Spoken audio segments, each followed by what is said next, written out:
Welcome back to the Horror Academic, and we are switching things up a little bit. For today's Daily Dose, it's going to overlap a little bit, and some of the episodes for the next 2 weeks are going to overlap with research I'm doing for a class I'm taking. I'm taking a class on Black Digital Humanities, and my project is about representation of Black women in horror and science fiction. So I need to get some of those movies in, and they line up pretty good with Horror Academic, right? Only thing is not all of these are going to be physical films.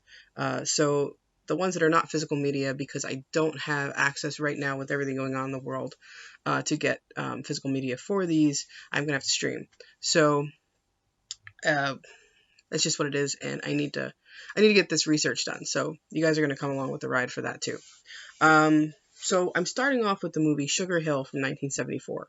So I hadn't really, I was aware of this title only in a kind of video store employee sense because there was a 90s movie with Wesley Snipes with the same title, and I assumed that it was a remake of this movie. So I assumed it was also, I think that was kind of like more of a, a gang kind of movie. I could be wrong, never watched it. It looks to be a crime movie. So I assume this was also a crime movie. But actually, it's not. It's a horror film, and I only knew that from watching Horror Noir, the documentary, and reading the book. So I wanted to dive in because it's definitely a female-faced film. Marky Bay plays Diana Sugar Hill. Sugar's her nickname.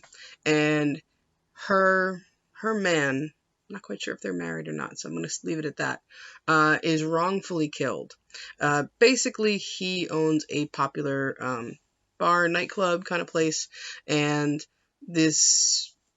he's kind of muscled in by these guys who are doing like a protection kind of hustle, and he won't go for it, and they brutally murder him.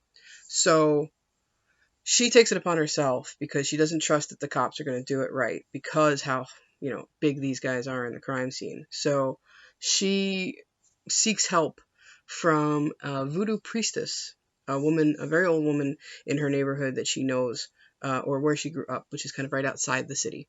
And they perform a voodoo rite. And in it, a zombie master, basically makes a deal with her. I will raise the dead to do your bidding, but what do I get in return? So that's kind of all like understood that she owes him, right? And he raises the dead, I'm going to say about 10 corpses of what we learn later are slaves who died on their way to the New World and were buried when they got there. So they still are shackled. And I'm just going to say I was so impressed with the visual style of this film. So when we say a zombie film and we say it's 1974, so it's post-1968, it's definitely a post-Night of the Living Dead kind of movie, but it's pre-Dawn of the Dead. And really a lot of what we know now of what a zombie looks like comes from Dawn. And so I was so into like the idea of, well, how are they going to do zombies? And they're voodoo zombies, not the kind of flesh-eating zombies that Romero does. So it has more in common with like the old like 30s and 40s films about zombies, where it's voodoo priest and it's like White Zombie with Bela Lugosi, which is a great movie. And so they do so good with just these really minimalist kind of effects.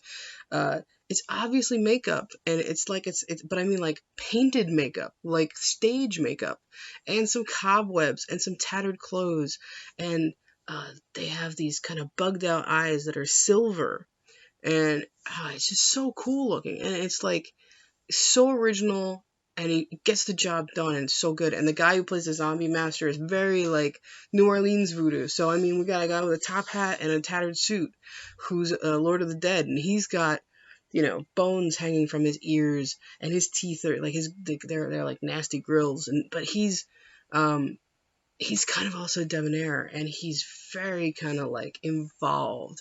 He's not like, I'm giving you my slaves. No, he's like, me and my slaves are going to do your bidding, knowing that you owe us big. And she's totally in because, like I said, she does not trust that the cops are really going to investigate this crime scene. And she takes it upon herself to get justice and to get vengeance with all the men that are involved with the killing of her man. So, great voodoo stuff here. And there's a couple actors that are very familiar faces who show up. There's the man who's actually the homicide detective. He actually, in the movie Poltergeist, he's one of the team that comes out to investigate. I believe he's the audio guy, like the sound guy who's trying to record the poltergeists. So that was cool to see him really early in his career. You have there's a familiar faces from the show Night Court, one of the bailiffs, which is really cool. But basically, what it comes down to is Marky Bay plays Diana Sugar Hill, and she is on a mission. And here's the thing: she is a singular black woman who took charge. She's very much in charge and in control of this entire film, and she is going up against a white crime syndicate. All of these men that are on her hit list are white men, and all of them are taking advantage of their city, and they're hustling, and they are muscling in on all the people that are trying to run businesses. So they are definitely deserved of all of this that comes to them.